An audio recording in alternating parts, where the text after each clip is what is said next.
Welcome to the Rim Break Rodeo. We hope this video helps. You start by powering the Bluetooth receiver and connecting its audio cable to the speaker input. Plug AUX or RCA firmly. Loose plugs cause noise. Once done, put the receiver into pairing mode, usually a long press. The LED will blink. On your phone, enable Bluetooth and scan. You need to select the receiver name.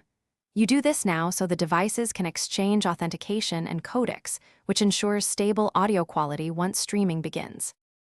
After you select the receiver from the Bluetooth list, confirm any prompts. Sometimes a PIN like 0000 is required. Once paired, make sure your phone's audio output is set to the receiver so sound routes correctly. If playback stutters, check for nearby interfering devices and move the source closer. Also, set the speaker volume modestly, around 1/3, then increase while testing. This prevents sudden distortion and helps you judge the proper gain structure for clear sound. Now finalize by playing several songs to confirm consistent connection and balanced levels. You're checking for clipping, latency, or missing channels.